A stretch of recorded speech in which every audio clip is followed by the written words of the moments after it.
Gálatas capítulo 1.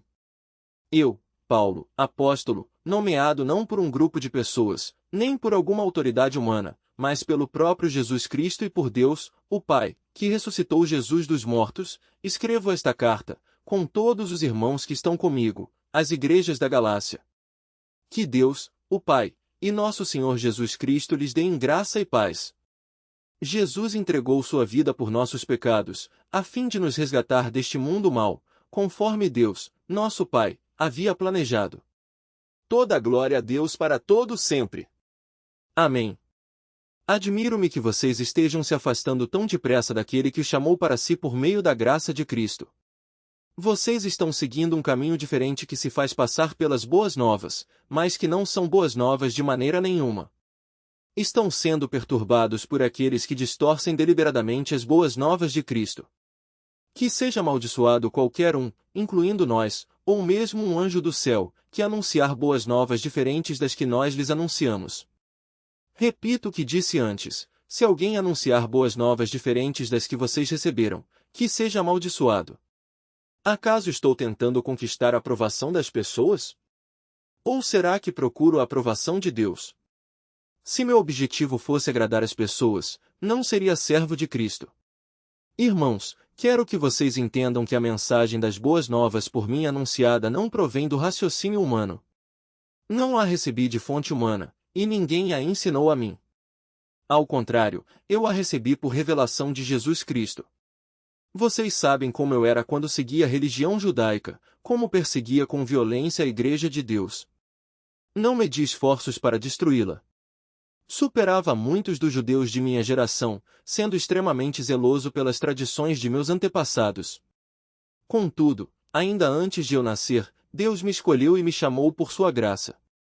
Foi do agrado dele revelar seu Filho a mim, para que eu o anunciasse aos gentios. Quando isso aconteceu, não consultei ser humano algum. Tampouco subi a Jerusalém para pedir o conselho daqueles que eram apóstolos antes de mim. Em vez disso, fui à Arábia e depois voltei à cidade de Damasco. Então, passados 3 anos, fui a Jerusalém para conhecer Pedro, com quem permaneci 15 dias. O único outro apóstolo que vi naquela ocasião foi Tiago, irmão do Senhor. Afirmo diante de Deus que o que lhes escrevo não é mentira. Depois disso, fui às províncias da Síria e da Cilícia. As igrejas em Cristo que estão na Judéia ainda não me conheciam pessoalmente. Sabiam apenas o que as pessoas diziam, aquele que nos perseguia agora anuncia a mesma fé que antes tentava destruir. E louvavam a Deus por minha causa. Gálatas capítulo 2. 14 anos depois, voltei a Jerusalém, dessa vez com Barnabé, e Tito também nos acompanhou. Fui para lá por causa de uma revelação. Reuni-me em particular com os líderes e compartilhei com eles as boas novas que tenho anunciado aos gentios. Queria me certificar de que estávamos de acordo, pois temia que meus esforços, anteriores e presentes, fossem considerados inúteis. Mas eles me apoiaram e nem sequer exigiram que Tito, que me acompanhava, fosse circuncidado, embora fosse gentio. Essa questão foi levantada apenas por causa de alguns falsos irmãos que se infiltraram em nosso meio para nos espionar e nos tirar a liberdade que temos em Cristo Jesus. Sua intenção era nos escravizar, mas não cedemos a eles nem por um momento, a fim de preservar a verdade das boas novas para vocês. Quanto aos líderes, cuja reputação, a propósito, não fez diferença alguma para mim, pois Deus não age com favoritismo, nada tiveram a acrescentar àquilo que eu pregava. Ao contrário, viram que me havia sido confiada a responsabilidade de anunciar as boas novas aos gentios, assim como a Pedro tinha sido confiada a responsabilidade de anunciar as boas novas aos judeus. Pois o mesmo Deus que atuou por meio de Pedro como apóstolo aos judeus também atuou por meu intermédio como apóstolo aos gentios. De fato, Tiago, Pedro e João, tidos como colunas, reconheceram a graça que me foi dada e aceitaram Barnabé e a mim como seus colaboradores. Eles nos incentivaram a dar continuidade à pregação aos gentios, enquanto eles prosseguiriam no trabalho com os judeus. Sua única sugestão foi que continuássemos a ajudar os pobres, o que sempre fiz com dedicação. Mas, quando Pedro veio a Antioquia, tive de opor-me a ele abertamente, pois o que ele fez foi muito errado. No começo, quando chegou, ele comia com os gentios. Mais tarde, porém, quando vieram alguns amigos de Tiago, começou a se afastar, com medo daqueles que insistiam na necessidade de circuncisão. Como resultado, outros judeus imitaram a hipocrisia de Pedro, e até mesmo Barnabé se deixou levar por ela. Quando vi que não estavam seguindo a verdade das boas novas, disse a Pedro diante de todos: se você, que é judeu de nascimento, vive como gentio, e não como judeu, por que agora obriga esses gentios a viverem como judeus? Você e eu somos judeus de nascimento, e não pecadores, como os judeus consideram os gentios. E, no entanto, sabemos que uma pessoa é declarada justa diante de Deus pela fé em Jesus Cristo, e não pela obediência à lei. E cremos em Cristo Jesus, para que fossemos declarados justos pela fé em Cristo, e não porque obedecemos à lei. Pois ninguém é declarado justo diante de Deus pela obediência à lei. Mas, se a busca da justiça por meio de Cristo nos torna culpados de abandonar a lei, isso torna Cristo responsável por nosso pecado? De maneira nenhuma. Se, pois, reconstruo o antigo sistema da lei que já destruí, então faço de mim mesmo transgressor da lei. Pois, quando procurei viver por meio da lei, ela me condenou. Portanto, morri para a lei a fim de viver para Deus. Fui crucificado com Cristo, assim, já não sou eu quem vive, mas Cristo vive em mim. Portanto, vivo neste corpo terreno pela fé no Filho de Deus, que me amou e se entregou por mim. Não considero a graça de Deus algo sem sentido. Pois, se a obediência à lei nos tornasse justos diante de Deus, não haveria necessidade alguma de Cristo morrer. Gálatas capítulo 3. Ó Gálatas insensatos! Quem os enfeitiçou? Jesus Cristo não lhes foi explicado tão claramente como se tivessem visto com os próprios olhos a morte dele na cruz? Deixem-me perguntar apenas uma coisa: vocês receberam o Espírito porque obedeceram à lei ou porque creram na mensagem que ouviram? Será que perderam o juízo? Tendo começado no Espírito, por que agora procuram tornar-se perfeitos por seus próprios esforços? Será que foi à toa que passaram por tantos sofrimentos? É claro que não foi à toa. Volto a perguntar: acaso aquele que lhes deu o Espírito e realizou milagres entre vocês agiu assim porque vocês obedeceram à lei ou porque creram na mensagem que ouviram? Da mesma forma, Abraão creu em Deus, e assim foi considerado justo. Logo, os verdadeiros filhos de Abraão são aqueles que creem. As Escrituras previram esse tempo em que Deus declararia os gentios justos por meio da fé. Ele anunciou essas boas novas a Abraão há muito tempo, quando disse: todas as nações da terra serão abençoadas por seu intermédio. Portanto, todos os que creem participam da mesma bênção que Abraão recebeu por crer.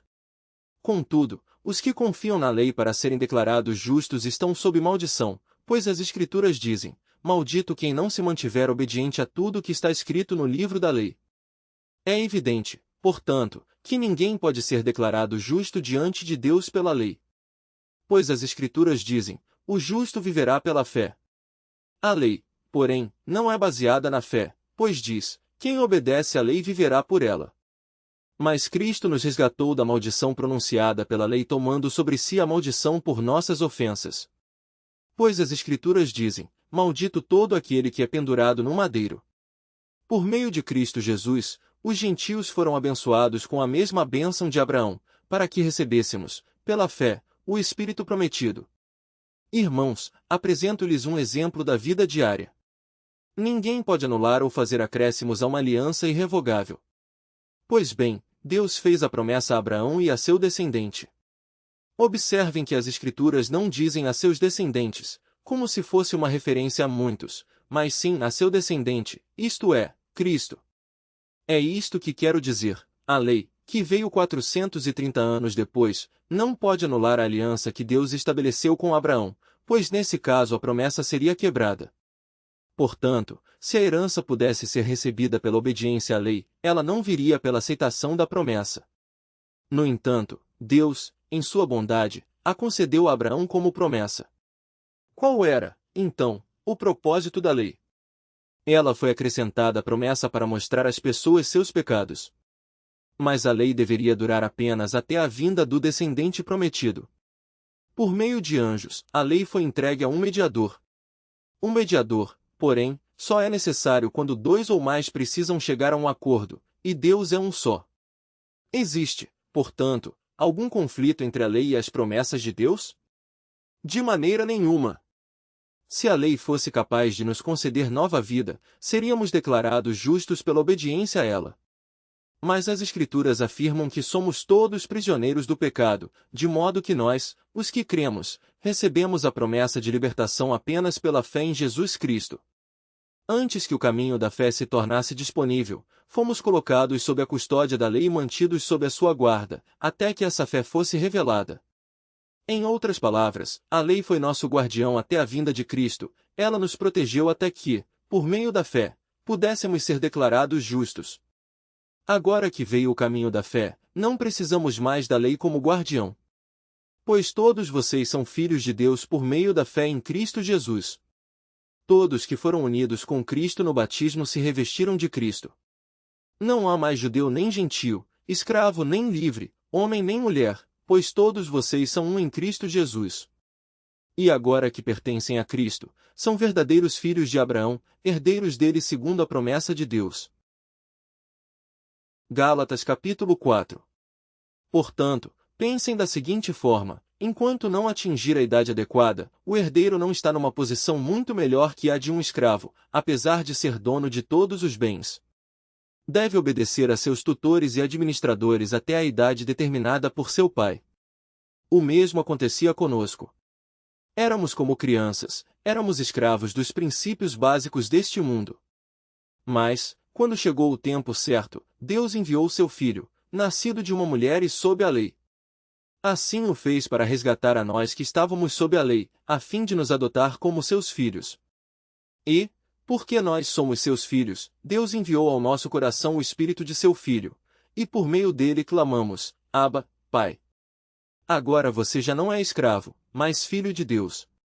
E, uma vez que é filho, Deus o tornou herdeiro dele. Antes de conhecerem a Deus, vocês eram escravos de supostos deuses que, na verdade, nem existem. Agora que conhecem a Deus, ou melhor, agora que Deus os conhece, por que desejam voltar atrás e tornar-se novamente escravos dos frágeis e inúteis princípios básicos deste mundo? Vocês insistem em guardar certos dias, meses, estações ou anos. Temo por vocês. Talvez meu árduo trabalho em seu favor tenha sido inútil. Irmãos, peço-lhes que sejam como eu, pois eu também sou como vocês. E vocês não me trataram mal e certamente se lembram de que eu estava doente quando lhes anunciei as boas novas pela primeira vez. Embora minha saúde precária fosse uma tentação para me rejeitarem, vocês não me desprezaram nem me mandaram embora. Ao contrário, acolheram-me e cuidaram de mim como se eu fosse um anjo de Deus, ou mesmo o próprio Cristo Jesus. Que aconteceu com a alegria que vocês demonstraram naquela ocasião? Estou certo de que, se fosse possível, teriam arrancado os próprios olhos e os teriam dado a mim. Acaso me tornei inimigo de vocês porque lhes digo a verdade? Esses falsos mestres estão extremamente ansiosos para agradá-los, mas suas intenções não são boas. Querem afastá-los de mim para que dependam deles. Se alguém deseja agradá-los, muito bem, mas que o faça sempre, e não só quando estou com vocês. Ó meus filhos queridos, sinto como se estivesse passando outra vez pelas dores de parto por sua causa, e elas continuarão até que Cristo seja plenamente desenvolvido em vocês. Gostaria de poder estar aí com vocês para lhes falar em outro tom. Mas, distante como estou, não sei o que mais fazer para ajudá-los. Digam-me, vocês que desejam viver debaixo da lei, acaso sabem o que a lei diz de fato? De acordo com as Escrituras, Abraão teve 2 filhos, um nascido de uma escrava e outro de sua esposa, que era livre. O filho da escrava nasceu segundo a vontade humana, o filho da mulher livre nasceu segundo a promessa. Essas 2 mulheres ilustram 2 alianças. A primeira, Agar, representa o Monte Sinai, onde o povo recebeu a lei que o escravizou. E Agar, que é o Monte Sinai, na Arábia, representa a Jerusalém de agora, pois ela e seus filhos vivem sob a escravidão da lei. A segunda, Sara, representa a Jerusalém celestial. Ela é a mulher livre, e a nossa mãe. Como dizem as Escrituras, alegre-se, mulher sem filhos, você que nunca deu à luz. Grite de alegria, Você que nunca esteve em trabalho de parto. Pois a abandonada agora tem mais filhos que a mulher que vive com o marido. E vocês, irmãos, são filhos da promessa, como Isaque. Ismael, o filho nascido da vontade humana, perseguiu Isaque, o filho nascido do poder do Espírito, e o mesmo ocorre agora. Mas o que dizem as Escrituras sobre isso? Livre-se da escrava e do filho dela, pois o filho da escrava não será herdeiro junto com o filho da mulher livre. Portanto, irmãos, não somos filhos da escrava, somos filhos da mulher livre. Gálatas capítulo 5. Portanto, permaneçam firmes nessa liberdade, pois Cristo verdadeiramente nos libertou. Não se submetam novamente à escravidão da lei. Prestem atenção. Eu, Paulo, lhes digo, se vocês se deixarem ser circuncidados, Cristo de nada lhes servirá. Volto a dizer, todo aquele que se deixa ser circuncidado deve obedecer a toda a lei. Pois, se vocês procuram tornar-se justos diante de Deus pelo cumprimento da lei, foram separados de Cristo e caíram para longe da graça. Mas nós que vivemos pelo Espírito esperamos ansiosamente receber pela fé a justiça que Deus nos prometeu. Pois, em Cristo Jesus, não há benefício algum em ser ou não circuncidado. O que importa é a fé que se expressa pelo amor. Vocês estavam indo bem na corrida, quem os impediu de seguir a verdade? Certamente não foi Deus quem os levou a pensar assim, pois Ele os chamou para serem livres. Um pouco de fermento se espalha por toda a massa. Confio que o Senhor os guardará de crer em falsos ensinamentos. Aquele que os perturbar, seja ele quem for, será julgado. Irmãos, se eu ainda prego que vocês devem ser circuncidados, como dizem alguns, por que continuo a ser perseguido? Se eu não pregasse a salvação exclusivamente por meio da cruz, ninguém se ofenderia. Esses sujeitos que os perturbam deveriam castrar a si mesmos. Porque vocês, irmãos, foram chamados para viver em liberdade. Não a usem, porém, para satisfazer sua natureza humana. Ao contrário, usem-na para servir uns aos outros em amor. Pois toda a lei pode ser resumida neste único mandamento: ame o seu próximo como a si mesmo. Mas, se vocês estão sempre mordendo e devorando uns aos outros, tenham cuidado, pois correm o risco de se destruírem. Por isso digo, deixem que o Espírito guie sua vida. Assim, não satisfarão os anseios de sua natureza humana. A natureza humana deseja fazer exatamente o oposto do que o Espírito quer, e o Espírito nos impele na direção contrária àquela desejada pela natureza humana. Essas duas forças se confrontam o tempo todo, de modo que vocês não têm liberdade de pôr em prática o que intentam fazer. Quando, porém, são guiados pelo Espírito, não estão debaixo da lei. Quando seguem os desejos da natureza humana, os resultados são extremamente claros: imoralidade sexual, impureza, sensualidade, idolatria, feitiçaria, hostilidade, discórdias, ciúmes, acessos de raiva, ambições egoístas, dissensões, divisões, inveja, bebedeiras, festanças desregradas e outros pecados semelhantes.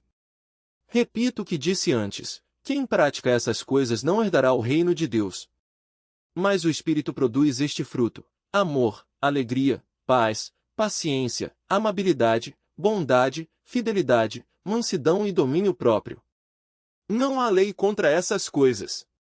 Aqueles que pertencem a Cristo Jesus crucificaram as paixões e os desejos de sua natureza humana. Uma vez que vivemos pelo Espírito, sigamos a direção do Espírito em todas as áreas de nossa vida. Não nos tornemos orgulhosos, provocando e invejando uns aos outros. Gálatas capítulo 6. Irmãos, se alguém for vencido por algum pecado, vocês que são guiados pelo Espírito devem, com mansidão, ajudá-lo a voltar ao caminho certo. E cada um cuide para não ser tentado. Ajudem a levar os fardos uns dos outros e obedeçam, desse modo, à lei de Cristo. Se vocês se consideram importantes demais para ajudar os outros, estão apenas enganando a si mesmos. Cada um preste muita atenção em seu trabalho, pois então terá a satisfação de havê-lo feito bem e não precisará se comparar com os outros. Porque cada um de nós é responsável pela própria conduta. Aqueles que recebem o ensino da palavra devem repartir com seus mestres todas as coisas boas. Não se deixem enganar, ninguém pode zombar de Deus. A pessoa sempre colherá aquilo que semear. Quem vive apenas para satisfazer sua natureza humana colherá dessa natureza ruína e morte. Mas quem vive para agradar o Espírito colherá do Espírito a vida eterna. Portanto, não nos cansemos de fazer o bem. No momento certo, teremos uma colheita de bênçãos, se não desistirmos. Por isso, sempre que tivermos oportunidade, façamos o bem a todos, especialmente aos da família da fé. Vejam com que letras grandes lhes escrevo, de próprio punho, estas palavras finais. Aqueles que procuram obrigá-los a se circuncidarem desejam causar boa impressão para outros, a fim de não serem perseguidos por ensinar que somente a cruz de Cristo pode salvar. E nem mesmo aqueles que defendem a circuncisão cumprem toda a lei. Querem que vocês sejam circuncidados só para que eles se gloriem disso. Quanto a mim, que eu jamais me glorie em qualquer coisa, a não ser na cruz de nosso Senhor Jesus Cristo. Por causa dessa cruz meu interesse neste mundo foi crucificado, e o interesse do mundo em mim também morreu. Não importa se fomos circuncidados ou não. O que importa é que fomos transformados em nova criação. Que a paz e a misericórdia de Deus estejam sobre todos os que vivem de acordo com esse princípio e sobre o Israel de Deus. De agora em diante, que ninguém me perturbe com essas coisas, pois levo em meu corpo cicatrizes que mostram que pertenço a Jesus. Irmãos, que a graça de nosso Senhor Jesus Cristo esteja com o espírito de vocês. Amém.